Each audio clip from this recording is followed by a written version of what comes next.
I'm fine, sir. What about you, sir? I'm also good.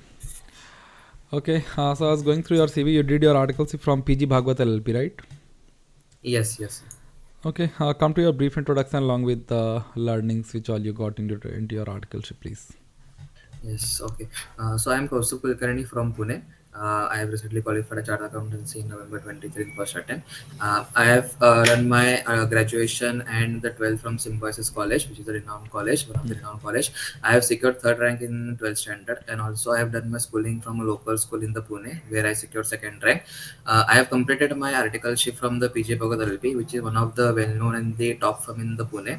I was proactively involved in the shadow rates of various manufacturing companies like pump sector, cable and wire sector, service company, tax audits, other certifications. I was given opportunity to lead a team of the two new verticals during my last year of verticalship in the manufacturing entity having turnover of more than 600 crores. So from learning point of view, it was a great experience in the learning during my 3 years of verticalship that I have gained from the PG Bhagwat.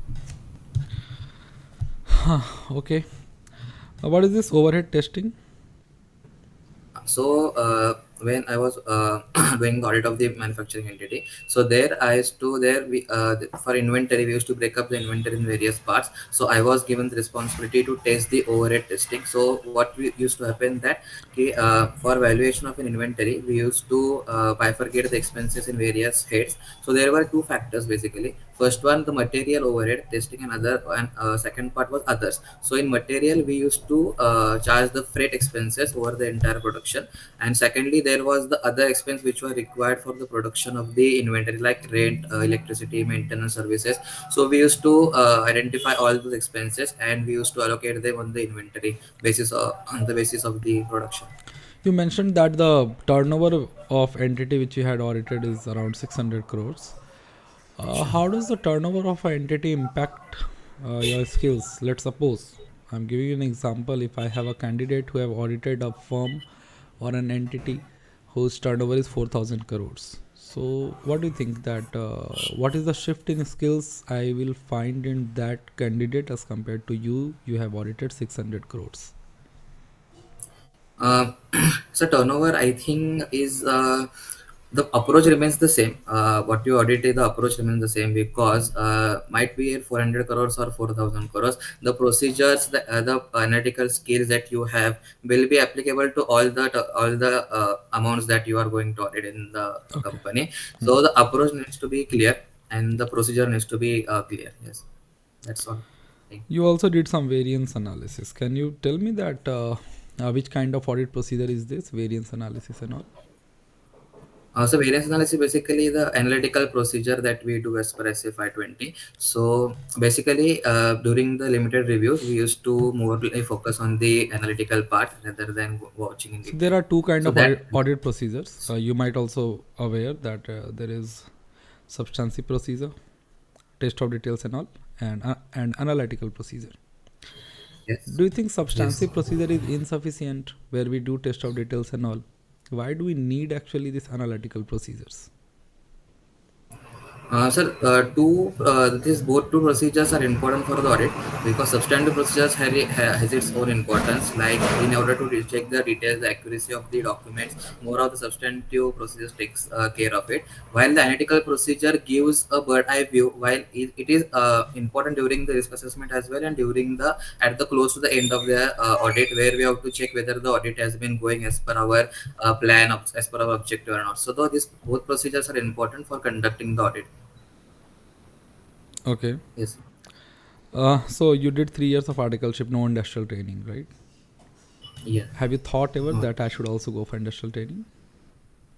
uh, no, sir, I never thought because I was clear that I want to excel in the Shadowred only. So that right from the starting of the articleship, I was clear. I know I want to do more in the Shadowred itself. So I didn't thought of industrial training. Yes, that's all, sir. Okay. Have you prepared any financial statements? Yes, sir. I have prepared of the trust that I have audited now. So I used to prepare the financial statement for that trust.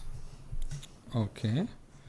Can you let me know the most difficult part while preparing that financial statement that you have encountered and resolved also? The most important, I think, part was so what happened during my the one of the trust that was auditing that was having the 5 units totally. So I was the difficult task was to combining all the trial balances all together, Hmm. because what we have to prepare the financial plan based on the trial balance. So we have to link all that stuff. So I have did was like I have data one formula in the Excel where I used to take the sheets 5 sheets differently from the 5 units, and I used to just with the use of the micro I used to link that all the sales to the trial balance. So what this happened because of that, time used to get saved because just we have to do some formatting to just fit in that macro. I did with the help of a manager itself, not the so only. So Okay. combining the trial balances and putting in the schedules was one of the difficult tasks because that was Okay, so for that was basically related to Excel sheet, right? You're telling. yeah, yeah. Anything technical I'm asking like for accounting standard or FRF. Technical standard in the sense there was not so much of the complexity in the trust audit. Okay. Only one complexity I would like to tell is the school fee revenues, where one of the trust was having income from the school fees, where we used to do a detailed analysis of the school fees received, the accrual What was concept the used to applicable happen. FRF for that school audit? It was accounting standard only, so Okay. and yeah, and trust Indian Trust Act. Okay. Let me know the importance of internal control from an organization point of view, not from auditors, please.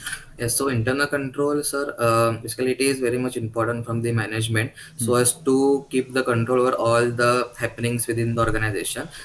It in generally involves like segregation of the duties, where the management has to ensure that whatever the directions, policy and process they are framing, it is actually being performed at the ground level. So having a good internal control is utmost important for the management point of view. So, for the streamlining of the processes, for safeguarding of the assets, for the reliability of the financial reporting purpose, for compliance with the laws and regulations that are there. So, yes, that's all from the importance of the internal control for the management. Okay, and which assay defines internal control? SA 315. Okay, few of the factors which you will check before judging about the going concern of an organization. Factors that will be considering before the. Will you guys give me 20 seconds to just have thought over it? Okay, no problem. So you also mentioned that you have discussed during the audit procedure, you have discussed with the finance coordinator and all. But I understand that generally while auditing, we used to have a lot of observations. We used to discuss with client also. At some point of time, they don't agree also to any of our observations. Have you encountered any that situation, and how you have handled that? Yes, yes. So I would like to just give an example that was I encountered during my last year of articleship. So I was doing analysis of the revenue. So Okay. I was given the task of performing the cutoff procedures, where there was in the company what happened. We used to check all the 15 days of the transactions in the cutoff. So there I found some So transactions that the delivery terms were changed during the last few days of the financial year. okay. So I inquired about the same. So the finance head told me that it is our policy only, that it is written on the delegations of authority, that DO they used to call, that it is written that we can change the freight terms by taking the approval of the head of the operations. So and what happened in during that area, there was some lorry receipts were dated 1st April after 31st March. So Okay. asked them why this is so. They said that that might be clerical error while writing the LR receipt. So that was the argument that I had with the finance head. But I then consulted with my seniors, like my senior manager. So he said it is a big issue that is there, because LR receipt after 31st March is a concern, part of concern. So then we together with the senior manager also discussed with our partner, and the final call was the to reverse the revenue which was there after the 31st March, the LR receipts stated. Okay. A few of the So, skills that are required to uh, qualify as a skilled statutory auditor. main you should be technically strong. Your analytical power should also be How there. much Analytical. importance of law? Okay. I mean, if I'm a statutory auditor, I should be well aware of law. Generally, people relate this law with the secretarial practices. Okay, not with the audit. What, Okay. we can say rumor or majority of the people think like, or like students who are in CA final even, or even qualified CA. They also think that if I have to qualify as a statutory auditor, I should know AS and SA. That how to prepare financial statement and how to audit it. That's it. Okay. Right. But what do you think? How much important law is? Different law, applicable laws. I'm talking, not a single law. That Companies Act, maybe Trust Act. Tell me. Yes. So, sir, to comment on this, there we have a standard auditing which deals with the responsibility of consideration of the laws and the regulations that we need to follow. Say 250 deals with it. Hmm. So the auditor is concerned mainly with the laws and regulations that affects the financial statements and the disclosure in the financial statements. Okay. Like Companies Act, we have SEBI in case of listed entity. So having the understanding of these laws are important. For other laws, so auditor is not at all. Auditor is not responsible for the any non-compliance with the law and regulation because of the inherent limitations that auditor carries. Okay. So you mean that having a good understanding of law is important for a statutory auditor, right? Yes, which directly affect the financial statements and the disclosure in it. Okay. How do That's why. you get yourself updated with the law? So I generally follow like we had a group in our team like articleship team where we have to get we get the monthly updates about the statutory updates that we had. Okay. Any recent amendment in Schedule 3 of Companies Act? Recent amendments. So there was amendment in the past in last year only. Like various amendments in aging, trade receivable aging, trade payables aging, some disclosures point like in face we have to see these liabilities separately. That's recent amendments that in the schedule 3 point of view.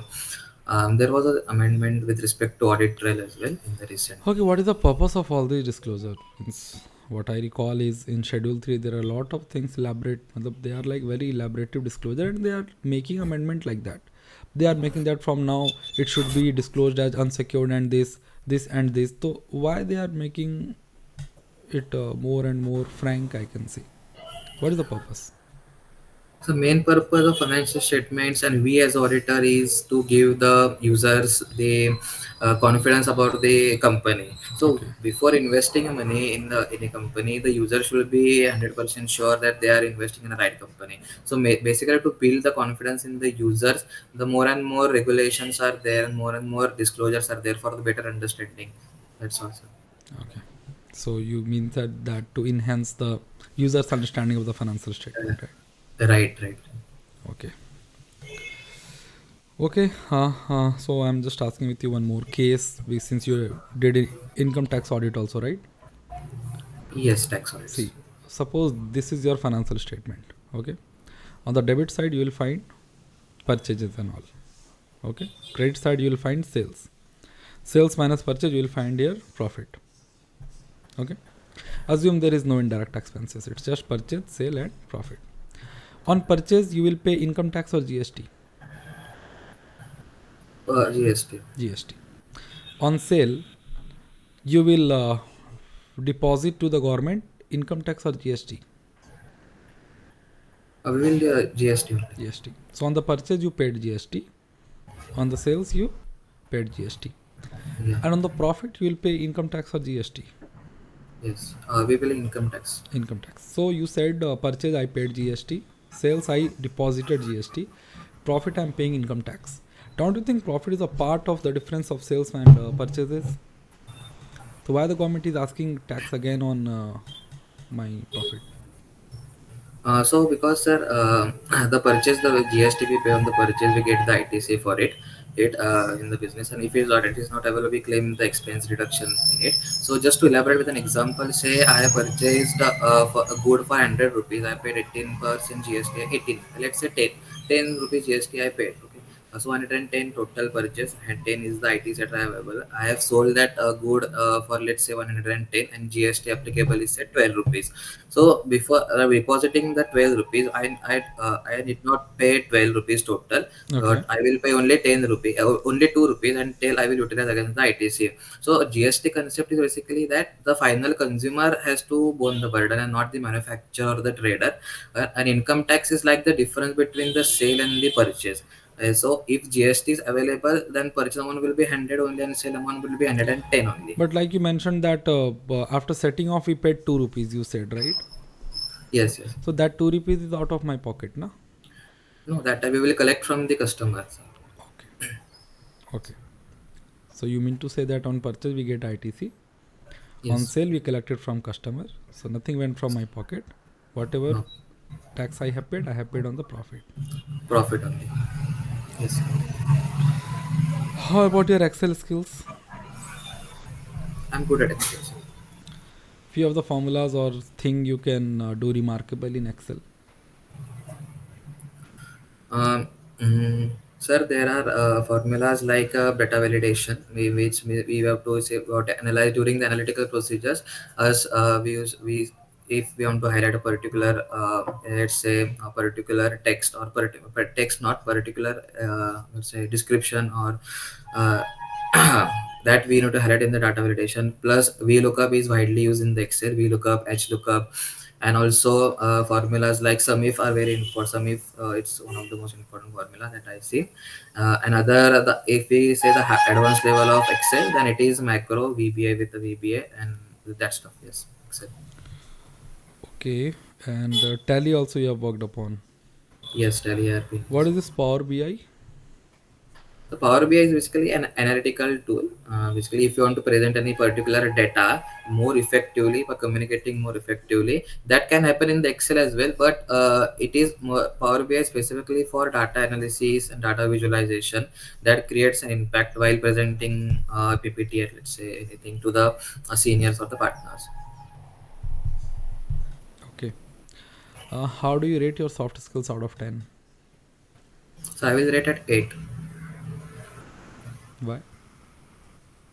Sir, I feel there is always a scope of improvement where I follow from the last from in my day-to-day life. There is always scope of improvement, and to do that from 8 to 10, I am trying my best. Like I watches daily podcast on the YouTube related to English. I watch movies not frequently, but in a week. I also read now. Currently, I have started reading one soft skill book, which is the influencer, the name influencer. So I'm starting that as well. And we had a group of four friends, like from the it is now almost 2 years that we had a doing articleship writing preparation. We had formed a group of four friends, and we discuss various things during when we meet up during the weekends or like during a call also. Okay, what are the few things you learned in articleship that you think that I think that after following this thing, my life will change. Okay. So have you went into that stage or you are still to have that skill? Any one skill I'm asking. I'll just simplify my question. I'm asking, have you realized that this thing I came to know during my articleship, and if I will follow this thing for my lifetime, it will help me? Maybe you have not found that. Okay, you are free to answer that. No, I have not realized it yet. Or you have found it during your work time in articleship. Sir, there is a nice thing that my partner told me during when initially I was joined as a article assistant. He said, Kaustubh, say, everyone does the articleship, everyone studies technicals and all, but what you can additionally do is following the 1% change daily formula. Yeah. So he says, like anything you do, at least 1% try to do something new what you are doing from the regular stuff you are doing regularly. So that formula, I guess, was important learning from me from my partner that I really inculcated right from the articles experience. Right, 1% change, at least reading 1% different that I was reading yesterday. That was one learning or the skill that I learned. Chalo, that's great. What is due diligence? What you did in relation to due diligence for articleship?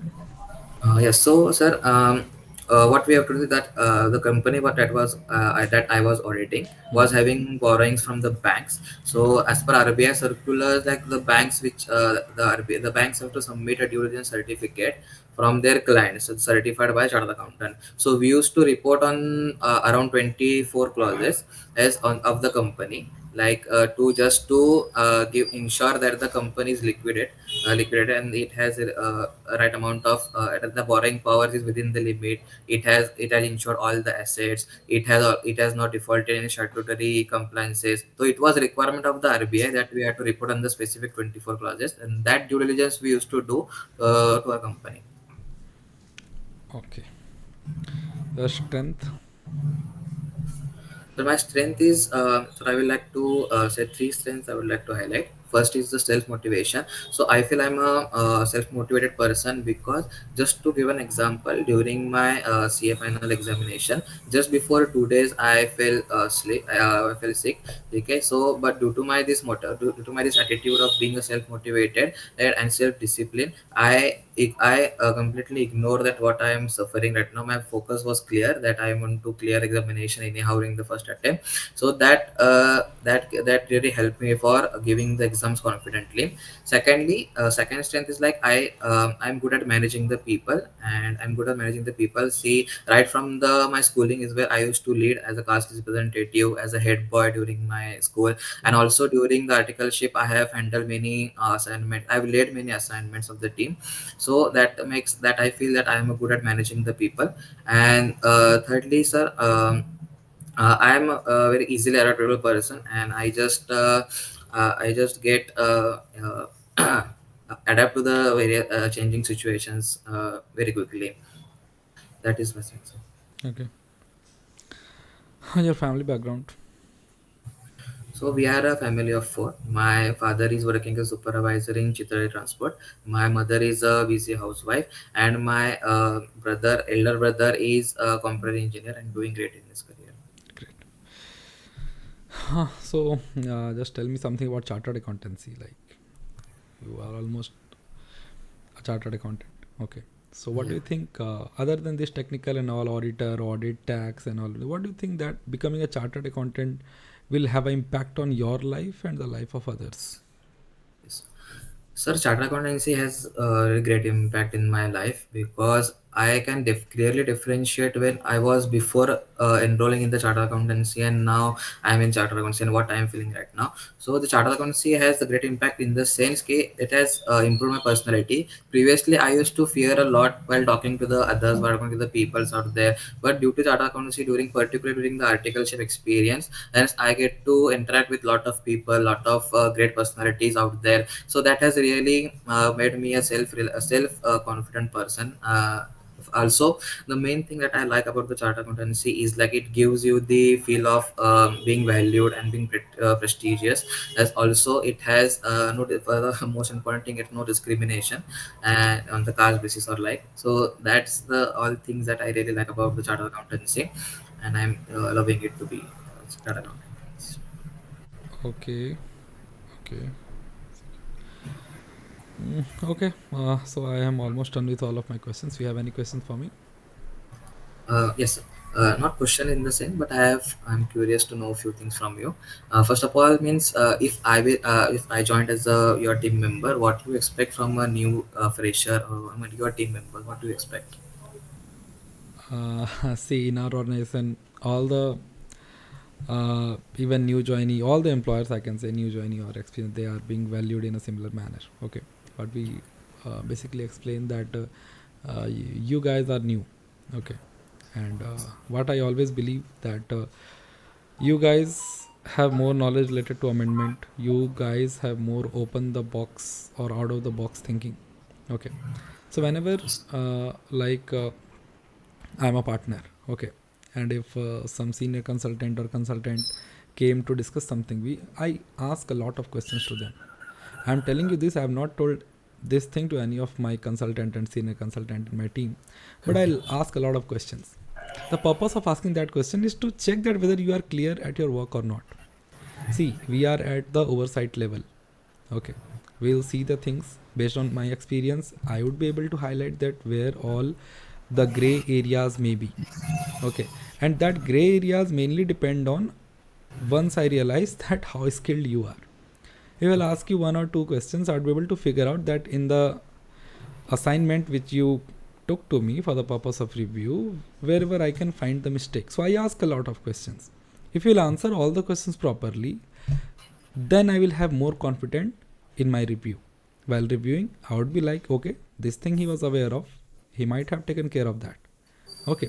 Otherwise, if you would not be able to answer, in that case, I would be like, I will review your assignment with more caution. Okay. So why I'm telling you this, that what we actually expect from any of our employee, be it analyst, be it associate analyst, consultant, senior consultant, to have a good hold over whatever you are doing. See, one thing is like your senior will tell you do ABCD, you will do ABCD. Another thing, okay, you take the assignment from your senior, understand it, do your own brainstorming, come back to him, ask why, what is the purpose. See, at any point of time, you are not going to handle the entire assignment, because in big four firms, the clients are very huge. We can't allot of entire client. It's always a teamwork, I can say. Okay. Right. So you might be doing some 5 to 10% of the work of the entire process, but you should know that how this 5 to 10% is going to fit in the final results. Okay. So what Yes. we basically expect, understand your work. Understand your work, understand your requirement, apply your skills, acquire more skills in order to give the best part. Okay.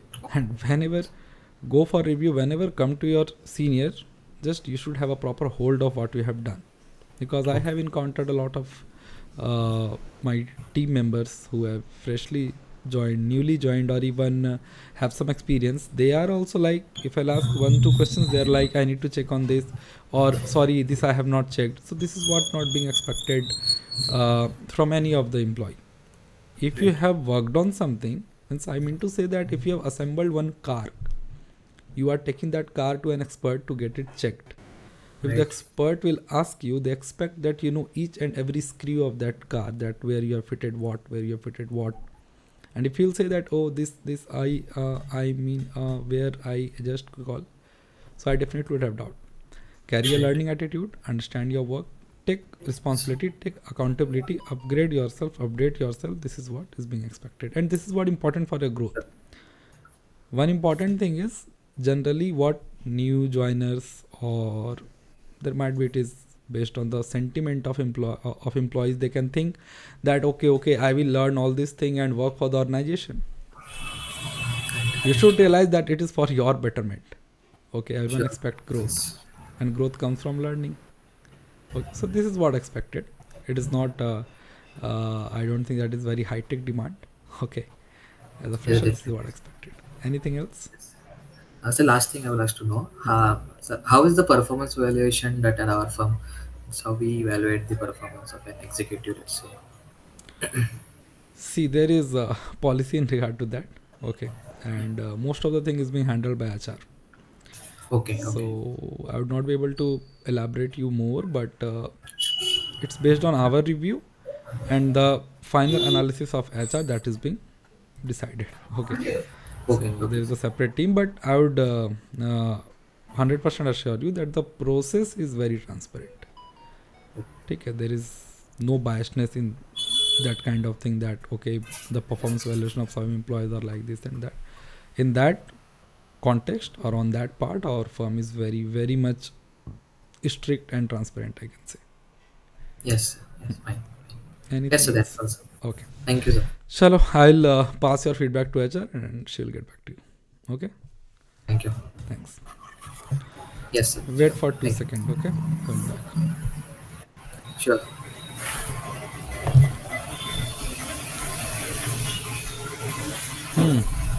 Hi, hello Kaustubh. How are you? Happy Hi, New sir. Year. Yes, happy New Year, sir. कैसा रहा interview? I guess it was okay. चलो मैं बताऊं आपको, Yes, sir. Yes, yes. Note करना आप, ठीक है? Yes, sir. एक तो आपके बैकग्राउंड से बहुत ज़्यादा नॉइज़ आ रही है, ठीक है? अच्छा. इस बात का ध्यान रखना आप इंटरव्यू में, Sure. ठीक है? दूसरी बात, बैकग्राउंड यहाँ ठीक है, आपका ड्रेस ठीक है, एवरीथिंग इज़ फाइन, कुछ भी गलत नहीं है, ठीक है? Okay. एक बार कोशिश कर सकते हो, वैसे ये शायद ईयरफोन ऐसा ही होता है, ये जो इतना एक्स्ट्रा निकल रहा है ना ईयर, ये अगर किसी तरह से अंदर हो जाए तो नहीं नहीं, Okay, I will check it. Collar नहीं, ये जो वायर है ना, वायर, ये वाला. हाँ हाँ, हाँ हाँ, हाँ, हाँ. किसी तरह अंदर हो जाए तो, या you can use another mic, it's okay. Sure, I will. ठीक, सी हाँ, एक और बात मैं बता दूँ before giving feedback, I am pinpointing everything, Yes. ठीक है? May be that is not relevant for your interviewer, but मैं बोल रहा हूँ जब मैं मॉक करा रहा हूँ तो I can highlight all the things, ठीक है, छोटा से Yes, छोटा sure, बात. sure. I don't Sure, want sure. कि थोड़ा सा भी वो हो, ठीक है. I am Right. Really glad, मतलब मैं ये अपना वो नहीं बता रहा हूँ, but I am really glad कि जिनको मैंने ऐसे गाइड किया है उनका तो हो ही जाता है, जिनका मैंने मॉक लिया है वो सारे भी बिल्कुल प्लेस्ड है. इवन आप तो चलो आपका टेक्निकल काफ़ी अच्छा है, there are lot of mock interviews जिनका टेक्निकल्स बहुत ही वीक रहा है and they have also clear. मैं ये बात आपको इसलिए बोल रहा हूँ बिकॉज एक मैंने क्वालिफाइड सीए का लिया था इंटरव्यू, एंड इंटरव्यू के टाइम मैंने मतलब उनसे बोला क्लियरली, देखो मुझे अभी फ्रैंक होना ही पड़ेगा, फ्रैंक कर लो ब्लंट कर लो, मुझे होना ही पड़ेगा. मैंने बोला था Yes. बहुत दिक्कत है, but I am really thankful to that guy that वो बहुत मेहनत की है एंड अराउंड 1 मंथ तक मुझे उनसे सच बात नहीं हुआ था. मेरे मन में लगता था दैट पता नहीं उनका हुआ क्या नहीं हुआ, मैसेज नहीं करते. आई थिंक 1 वीक बैक उन्होंने मुझे मैसेज किया था कि आई have a partner round in Deloitte.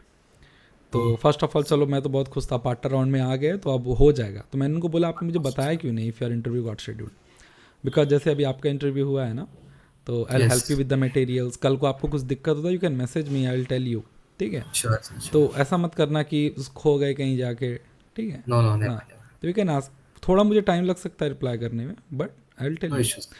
तो फिर वो और वो थोड़ा थोड़ा डरे हुए थे बहुत ज़्यादा कि सर क्या होगा, मेरा एक ही चांस मिला ऐसे दिस दैट. मैंने उनको बताया पहले रिलैक्स हो, मैंने बताया उनको, वो पढ़े, फिर उन्होंने मुझे मैसेज किया था आई थिंक 3-4 दिन पहले कि finally sir I did it, हो गया उनका सिलेक्शन डेलॉइट में.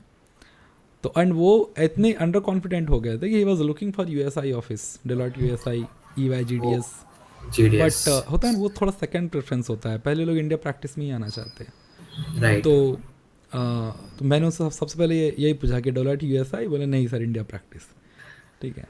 तो वही है कि आप फीडबैक लो. मेरा कहना है कि अगर आप करते हो ना तो उस लेवल के भी जिनको बहुत दिक्कत है वो भी हो जाएगा, मतलब योर पास्ट नेवर इफेक्ट आने वाला टाइम को, Right. ठीक है.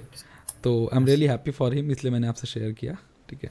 वो मुझे बात से ही वो लगे थे. देखो एक आता है ना, एक फीलिंग आ जाता है कि ये सच में नहीं पढ़ा होगा, बट मुझे उनसे फीलिंग आ रहा था कि वह जेन्युइन कोई गाइड करने वाला शायद नहीं था, इसीलिए उनका ऐसा हुआ, Right. हाँ. ठीक है. Yes. तो ये बात बिल्कुल सही प्रूव किया उन्होंने, ठीक है. बहुत मेहनत किया उन्होंने, क्योंकि बिकॉज इंटरव्यू उनका बिल्कुल ब्लैंक था, मैं सही बता रहा हूँ. मतलब Okay. उनका इंटरव्यू लेने के बाद मैंने उनको नहीं बोला बिकॉज ऐसे ठीक नहीं लगता है, मोरल डाउन होता है उनका. बट मेरे जो आर्टिकलशिप वाले स्टूडेंट्स हैं मैंने उनको पूरा सुनाया, सीधा वॉइस नोट रिकॉर्ड करके उनको भेज दिया. मतलब इनका हुआ मैंने उन पे निकाल दिया. I just told them that यार समय है तो प्रिपेयर कर लो, क्योंकि फिर Yes. ये हालत होगा तो दिक्कत होगा ऐसे करके. चलो अब मैं आपकी One has बात to show some mirror, right? हाँ sorry, Someone has to show the mirror because it's हाँ important. वही बात है, ठीक है, वही बात है. Right. चलो तो मैं बताता हूँ आपको. हाँ देखो आपके एड्रेस में कुछ मिस्टेक्स, सॉरी आपके रिज्यूमे में कुछ मिस्टेक्स है. एक तो एड्रेस आपने कहीं नहीं लिखा है. एड्रेस लिखो, एड्रेस लिखना इंपॉर्टेंट है. क्यों इंपॉर्टेंट है मैं बताता हूँ आपको. एक तो पहले आपने मेरा रिज्यूमे ड्राफ्टिंग का वीडियो देखा है, No, sir. नहीं. देख लेना, Thousand. Yes. देख लेना, सर्च करना C S Sushil Kumar resume drafting. आपको ना मैं क्यों बोल रहा हूँ देखने, आप बोलोगे सर मुझे गलती बता दो ना, क्यों देखूँ वीडियो. मैंने उस वीडियो में एक एक हेडिंग का ना क्यों डालना है ये बताया है. शायद आपने किसी से सुना होगा कि एड्रेस या पर्सनल डिटेल्स मत डालो, सुना क्या या खुद से नहीं डाला, बताओ सच बताओ. नहीं सर, सुना था सर सुना कि yes from हाँ the अब मैं आपको बताता हूँ. ये मेरे वीडियो में, आप मेरा वीडियो देख ही लेना, आप लिख लो. yes. अब मैं आपको बताता हूँ. देखो ईवाई एंड पीडब्ल्यूसी मुझे पता है, ईवाई का मैंने सुना है. अभी मैं ईवाई में हूँ, मैंने किसी को रेफर नहीं किया, दिसंबर ओनली आई ज्वाइन, बट मैंने सुना है ईवाई का. पीडब्ल्यूसी I know because I was in पीडब्ल्यूसी. Yes. Address ना मैंडेटरी होता है for the purpose of referral. आप बताओ, आप किसी अनजान आदमी को लिंक्डइन पे बात करके भेजो रेफर करने के लिए, उस आपके सीवी में एड्रेस नहीं, क्या वो फ़ोन करके पूछेगा आपको? नहीं, ठीक है. बहुत भला इंसान होगा तो पूछ लेगा, अदरवाइज उसके बहुत सीवीज रहेंगे जिसमें एड्रेस नहीं, साइड कर देगा. अब बहुत लोग एड्रेस में क्या बोलते हैं, सिर्फ लिख दो न्यू दिल्ली, पिन कोड मत डालो. मैं कहता हूँ कि colony, city, state, pin code 4 word रहना चाहिए, ठीक है. उससे क्या, देखो पिन कोड भी ना मैंडेटरी होता है. अब आप अगर सिर्फ न्यू दिल्ली लिख दोगे रिज्यूमे में तो how he will refer. Pin code में क्या लिखेगा, न्यू दिल्ली नहीं ना. एड्रेस डालो. पर्सनल डिटेल्स का आपको लॉजिक लोगों से ये मिलेंगे, लोगों से ये मिलेगा कि पर्सनल डिटेल्स क्यों डालते हो, शादी करना है क्या, वो तुम्हारे घर में चिट्ठी भेजेगा क्या, ऐसा मैंने सुना है. Same words, right. और मैं आपको बताता हूँ, देखो लॉजिकल लगेगा तभी मानना. एक सीए हो, एक सिंपल रूल फॉलो करो, सुनो सबका बात, अपना माइंड अप्लाई करो, समझ में आ रहा है तो ठीक, अदरवाइज सामने वाले से क्लैरिफिकेशन मांगो. ही विल हेल्प यू मतलब अगर मेरा लॉजिक में कुछ में जो भी लॉजिक है आई टेल यू, समझ में आया तो फॉलो करो, अदरवाइज अपने लॉजिक पे रहो, सिंपल सी बात है। श्योर सर, किसी का सुन लिया फॉलो कर लिया, नहीं करना है, ना मेरा ना किसी और का, ठीक है।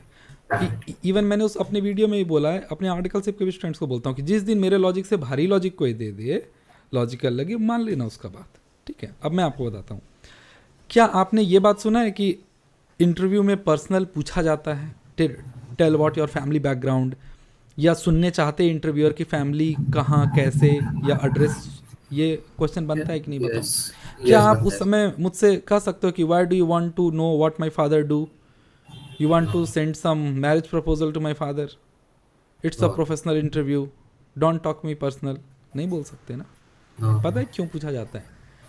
वो लोग थोड़ा ये जानना चाहते हैं कि किस शहर से है। मान लो कि मैं मुंबई में बैठ के आपका इंटरव्यू ले रहा हूँ, you are from some West Bengal, थोड़ा उनको लगता है कि यार वेस्ट बंगाल से यहाँ आ पाएगा कि नहीं, ठीक है। पूछेंगे आपसे, so how you will manage this thing, देखेंगे हाउ कंफर्टेबल यू आर, कि आप वेस्ट बंगाल से, आप अगर बोलोगे कि no no definitely actually I am from very start looking for a top firm and location is not a barrier, और झूठ बोल दोगे क्या, and even though in Mumbai I have a lot of relative, so it's not like another city for me, ठीक है।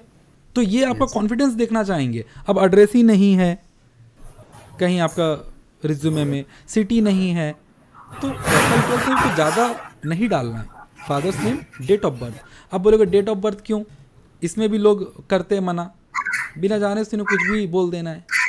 Date of yes, birth क्यों मना करते हैं, बिकॉज बहुत कंपनी के पॉलिसीज़ में डेट का वो रहता है कि 28 से ऊपर का नहीं लेंगे। अब बताओ, चार्टर्ड अकाउंटेंट तो बड़े भी हो सकते हैं ना, fresher. If you not mention your date of birth दिक्कत होगा। तो मेरा रिज्यूमे का ड्राफ्टिंग का वीडियो देख लेना, वो प्लस पेज बॉर्डर डालो, ठीक है। करियर ऑब्जेक्टिव आपने नहीं लिखा है। आप एक बात बताओ, if you are about to join ENY, you are starting your career, right?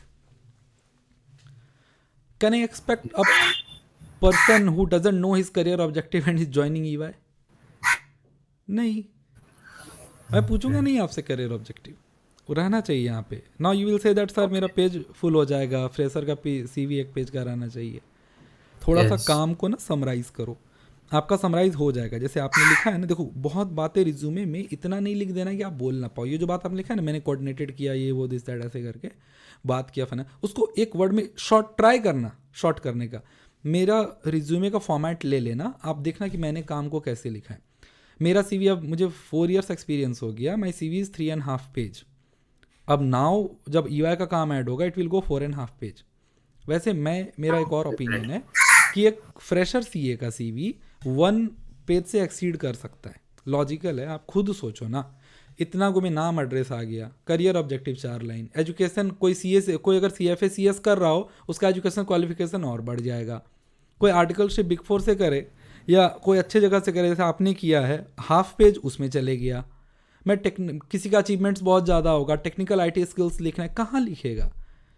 तो chartered accountant is not a fresher, पहली बात। ड्यू टू आर्टिकलशिप का काम ना एक्सीड कर सकता है, no problem, but still you try that मैं इसमें ही कर लूँ, हो जाएगा, डोंट वरी। मेरा रिज्यूमे का वीडियो यस, देख लेना। Sure sir, sure. मैं क्या कर रहा हूँ ना, एक टू द पॉइंट लिखोगे ना, काम पूछेगा तो बता पाओगे कि in that process sir I had also coordinated with the head of finance, I have also resolved some of my observations. हम लोगों को इंटरव्यू को ऐसा करना है, बात ज़्यादा से ज़्यादा हो, मैं ओवर ना बता दूं। इंट्रोडक्शन भी आपने लंबा दिया था, अभी मैं आऊँगा उस पर, ठीक है। तो मैं ओके, रिज्यूमे में थोड़ा सा प्रॉब्लम है, फॉर्मेटिंग बहुत अच्छा है, कंटेंट वाइज थोड़ा सा एक पेज बॉर्डर भी होना चाहिए, ठीक है। यस, इस टाइप की रिज्यूमे आप देख लेना, वीडियो अकॉर्डिंगली चेंज करना, मुझे फिर दिखा लेना एक बार व्हाट्सएप पे, ठीक है। श्योर सर, मैं आपको सर व्हाट्सएप करता हूँ, ठीक है। एक बार ड्राफ्ट करके। अब अब अब हाँ, सबसे पहली बात, देखो इंट्रोडक्शन अपना ध्यान रखो। इंट्रोडक्शन में क्या बोल रहा है, नाम, कहाँ से हो, यस, ठीक है, स्कूलिंग हाई स्कूलिंग कहाँ से हुआ, ठीक है, फिर आपने CA स्टार्ट किया और इंटरमीडिएट फाउंडेशन कब क्लियर किया, ठीक है। ओके, इतना बात बताने के बाद आर्टिकलशिप कहाँ से किया, ऐसे बोलो आर्टिकलशिप में कि I did my articleship from PG Bhagwat LLP, getting a wide exposures in statutory audit and some hands on taxation also, बस इतना ही बोल के पूछेगा ऑडिट में क्या किया, पूछेगा कि नहीं बताओ, आइए लॉजिकल है कि नहीं, पक्का पूछेंगे। Right right right. ऐसा तो नहीं है ना, देखो कुछ कुछ क्वेश्चन ऐसा होता है, कुछ कुछ बातें ऐसी होती है जो आप शायद ना बताओ तो वो पूछे ना। समझो इस पूरे इंटरव्यू के स्ट्रक्चर को। पॉडकास्ट की बात है, शायद इंटरव्यूअर ना पूछे, तुम पॉडकास्ट भी करते हो क्या, मे बी ना पूछे, पॉडकास्ट की बातें मुझे खुद से बता देनी है वाइल टेलिंग समथिंग घुमा के। हाँ बट ये बात ना कि तुमने आर्टिकलशिप में क्या कर रखा है पक्का पूछेगा।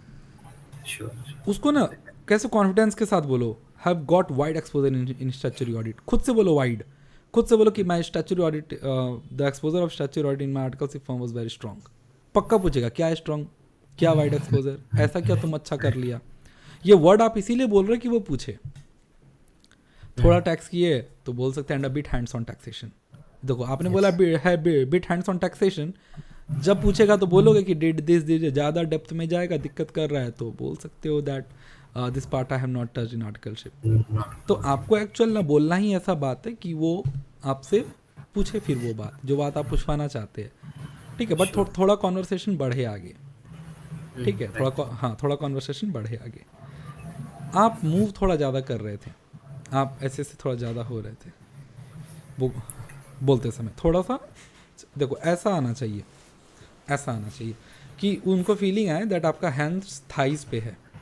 आप देख रहे होंगे मैं इंटरव्यू ऐसे ले रहा था, मेरा हाथ टेबल के ऊपर रहेगा but your hand should be like this, और कोई हैंड साइंस नहीं होगा। आपने नहीं किया, मैं जस्ट बता रहा हूँ, हैंड साइंस नहीं होगा। हैंड साइंस वो करते हैं जो बोल रहे, मतलब इंटरव्यूअर कर सकते हैं, इंटरव्यू नहीं।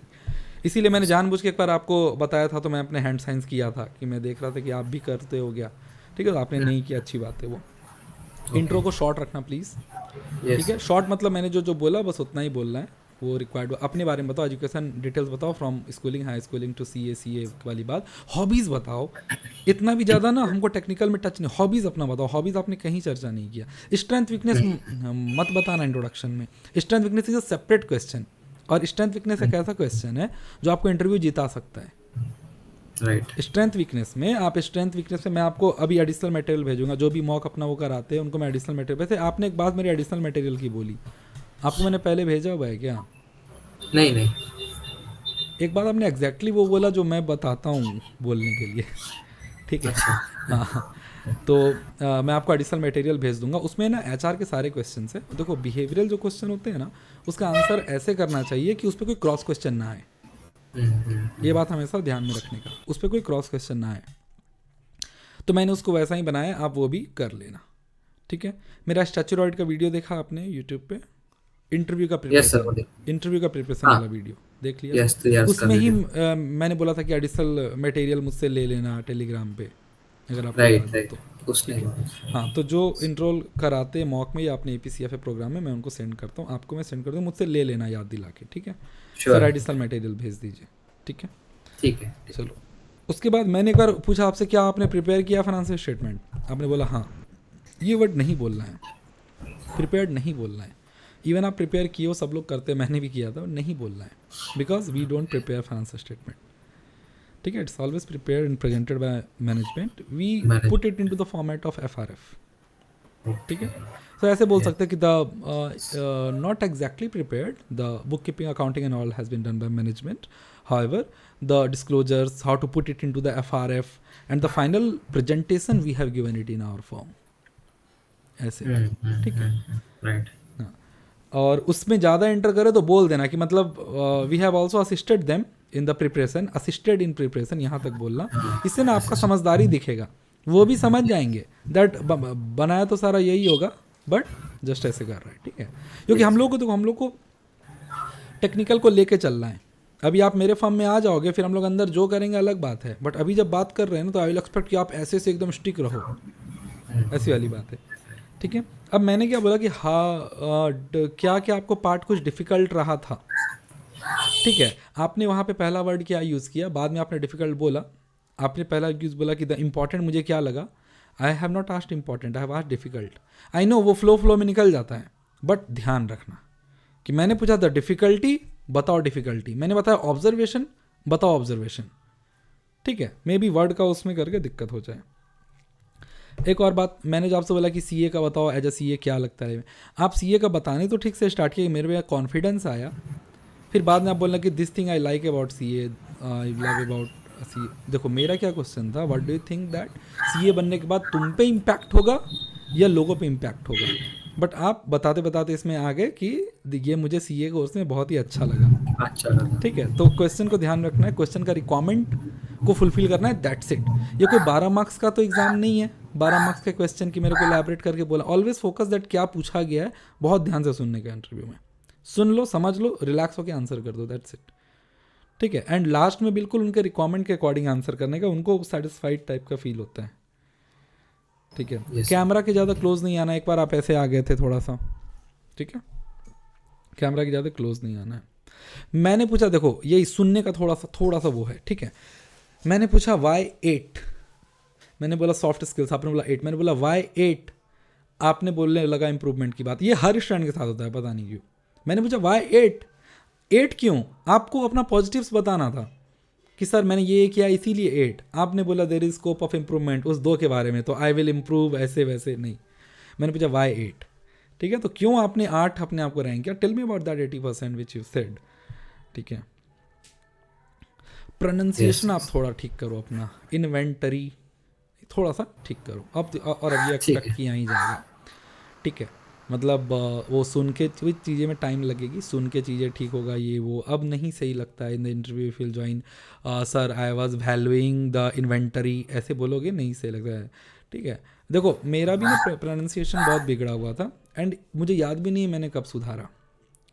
व्हाट आई स्टार्टेड, हाँ आई रियलाइज्ड पहला बात कि नहीं यार गलत बोलते हैं, ठीक है। एंड मैं सुना लोगों से, दूसरे से सुनते थे, कोई सामने कोई बढ़िया इंग्लिश बोलता है तो लगता था कि नहीं वो, तो मैं सुन के पहले बात कॉपी, तो मैं अब कोई बोल ही नहीं सकता एल से। मैंने आपको बोला भी तो मैं मतलब क्रोर्स, अब बहुत लोग बोलेंगे 600 करोड़, करोड़ करोड़ नहीं क्रोर्स है, क्रोर्स, वो बहुत ही शॉर्ट उसमें, जबकि मैं स्टैमर हूँ मुझे हकलाने का वो है, बट आपको फील हुआ एक भी बार कि मैं हकलाता हूँ मुझे हकलाने का वो है नेचुरल। अच्छा। ठीक है, तो all this thing are like वो चले गया स्लोली। ठीक है, इसीलिए जब आप बोल रहे थे कॉन्फिडेंस आया ना, तो मैं अपने से रिलेट कर रहा था। सच में सीए करने के बाद इट इज़ लाइक एक होता है ना, मतलब एवरी वन वर लाइक, जब मैं छोटा था, और ये ज़्यादा छोटे की बात नहीं है, फाइनल्स तक की बात है, सब मुझसे यही बोलते थे कॉन्फिडेंस से बोलो, कॉन्फिडेंस से बोलो। अरे मुंह से आवाज़ नहीं निकल रहा है, मैं कहाँ से कॉन्फिडेंस लाऊँ, Right. नेचुरली नहीं निकल रहा है। I know what I have to say, but naturally नहीं निकल रहा है, और सामने Yes. वाले हंसा लग रहा है, तो कॉन्फिडेंस तो जाएगा ही। But after joining C, when you realise that you have knowledge ना, तो मतलब ये मेरा लाइन है, कहीं और नहीं सुनोगे, कि विथ नॉलेज कम्स कॉन्फिडेंस।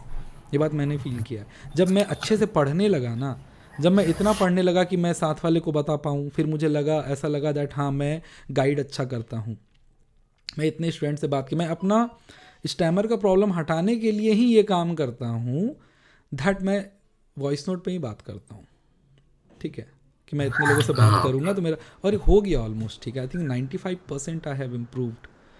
थोड़ा भी सामने वाले को अब थोड़ा भी फील नहीं होता है, until and unless I let them know, वो चीज़ हो गया। Right, sir. ठीक है, और मैं डेफिनेटली, मुझे बोलने में ये बिल्कुल भी गलत नहीं लग रहा, मैं भी एक समय पे एप्पल बोलता था, एप्पल, फिर मैंने सुना लोग बोलते हैं एप्पल, एप्पल, एप्पल, ऐसे बोलते हैं। ठीक है, इसमें बहुत लोग दोस्त यार कोई ऐसा सुनेंगे तो क्या बोलेंगे कि ज़्यादा इंग्लिश झाड़ रहा है या ज़्यादा ये वो, ऐसी बात है ही नहीं। इंग्लिश को उतना वेटेज मत दो, बट करना तो पड़ेगा ना। It is not god, I am telling you, it's not god. ठीक है, बट करना तो पड़ेगा, because you have to handle that thing. ठीक है, तो प्रोनाउंसिएशन थोड़ा अपना आपको ठीक करना है। Yes. एंड देखो पावर बी आई बहुत बार क्या होता है, पावर बी आई मुझे ही पता था, बट इंटरव्यू में ऐसे पूछेंगे what is this Power B I, ऐसे पूछेंगे जैसे उनको कुछ पता ही नहीं है, जस्ट टू शो Right. कि ये तो मैंने सुना ही नहीं, ये क्या फालतू सा चीज़ तुम कर लिए हो। हाँ हाँ। ठीक है, उनको आपको बताना है बिल्कुल अच्छे से कि पावर बी आई दिस, आपने अच्छा बताया। ठीक है, उस तरीके से ही आपको चीज़ों को बताना है। ठीक है, बाकी आपका वो आई डी टी वाला भी आंसर सही था।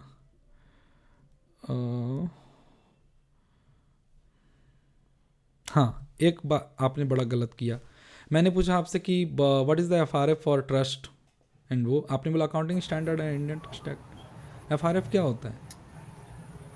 Format. Financial reporting form framework, right? Yes. Financials को रिपोर्ट करने का फ्रेमवर्क, फॉर्मेट।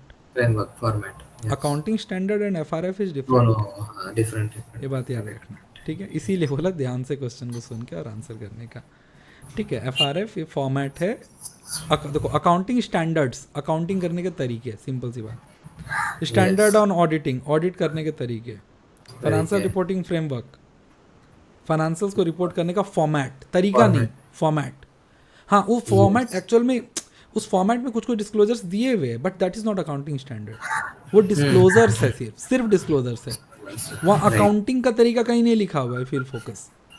एंड ये बदलता रहता है, तभी ऑडिट में अगर याद हो तो for every FRF there is applicable word use before it. Right, right. चीज़ें स्पेसिफाइड नहीं है। तो आज तक कितने चार्टर्ड अकाउंटेंट्स को समझ नहीं आता है कि एफआरएफ के आगे एप्लीकेबल लगा क्यों। Because for the banking companies it will come from banking regulation act, for electricity दूसरे से आएगा, इंश्योरेंस आईआरडीए से आएगा, कंपनीज का शेड्यूल 3 से आएगा।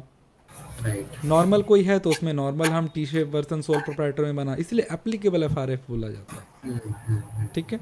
ये सब चीज़ ना थोड़ा सा क्या होता है कि आप टेक्निकल से बहुत स्ट्रांग है, आपका अवेयरनेस देखा जाता है, सुन रहा है कि नहीं ध्यान से, ये क्यों इस बात को पैनिकनेस में उस बात समझ लेता है क्या, ऐसा। और ये बहुत ईजी है, बहुत ईजी है, ठीक है?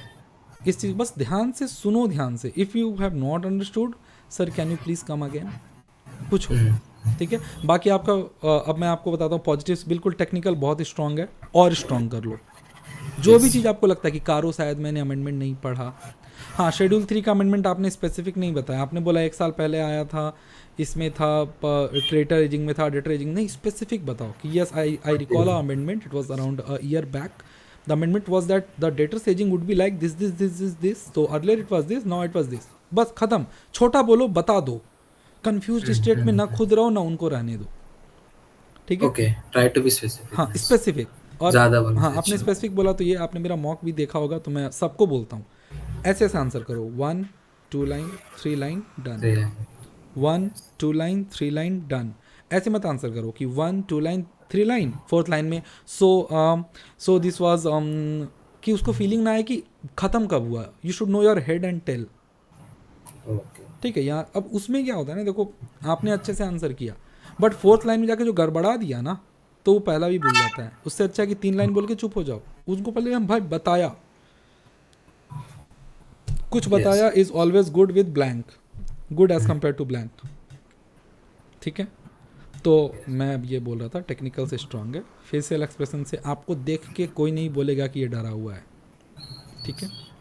आपको देख के कोई नहीं बोलेगा डरा हुआ है, so don't worry for that. And मैं कैमरा के साइड, जैसे अभी मेरा व्यू आ रहा होगा आपकी तरफ देखता हुआ, मैं ये क्यों नहीं कर रहा था, बहुत लोगों को ये डाउट होता है कि सर आप नीचे का, नीचे नहीं देखता हूँ मैं, आपको देख रहा हूँ। मैं आपको अगर नहीं देखूँ तो how I be able to जज दैट आप कब डर गए, कब क्या हो गया।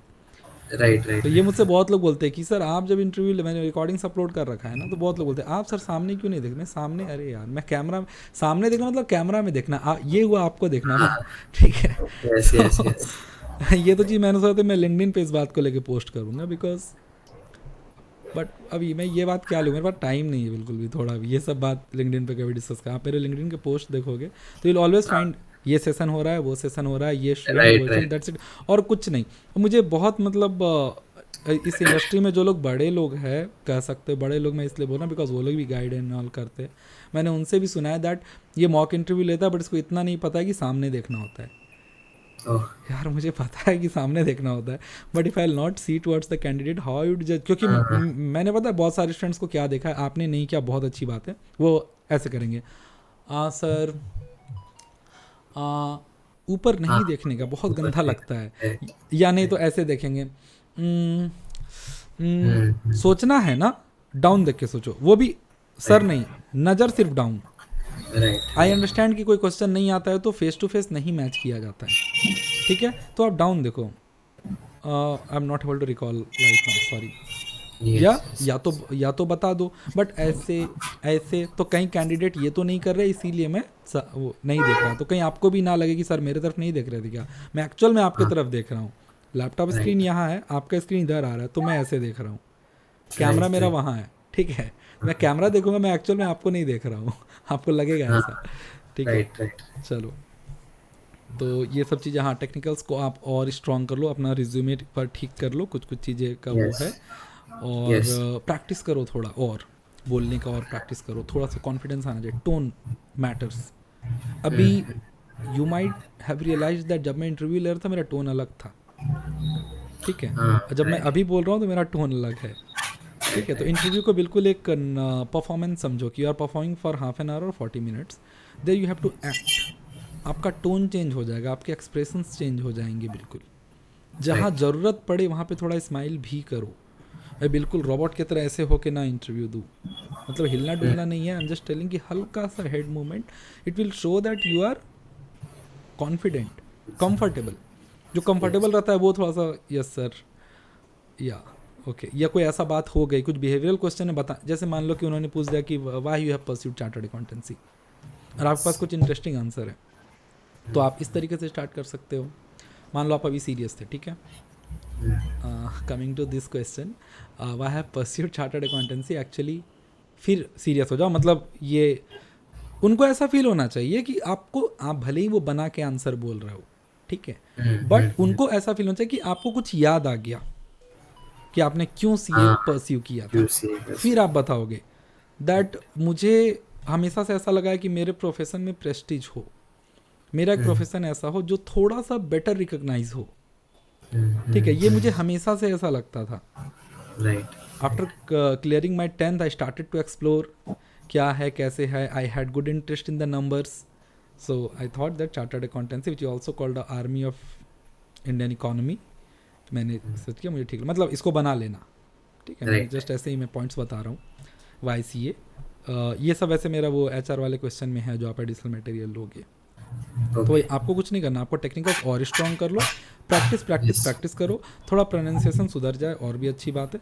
आपको नहीं रोक सकता है कोई इंटरव्यू क्लियर करने से, डोंट वरी, ठीक है, Okay. Okay. Thank ठीक है, you. हो जाएगा बिल्कुल। बट हाँ, अमेंडमेंट्स को प्लीज़ कमांड रखना प्रॉपरली, अमेंडमेंट और जो काम किया है आपने उसका हेडिंग एंड एक्सप्लेनेशन, ठीक है, और टू द पॉइंट लगे, अच्छा लगे, स्पेसिफिक आंसर, स्पेसिफिक कुछ क्वेश्चन वो पूछेंगे ही, क्या इंपॉर्टेंट किया आर्टिकलशिप में, क्या लर्निंग्स हुआ आर्टिकलशिप का, कोई एक केस बताओ जो जहाँ आप फंसे हो, ठीक है, तो that you have to answer specifically, बिल्कुल फील। आप वो भी आंसर्स को रटोगे बट फील बिल्कुल ऐसा देना है कि आप बता रहे हो, बता रहे हैं. ठीक है। Introduction specific, why C A, where do C A, और सेल्फ 5 years, स्ट्रेंथ वीकनेस सब रटा हुआ होना चाहिए, फीलिंग ऐसा आना चाहिए कि just I am telling you, Yes. Yes. Yes. ठीक है। Yes.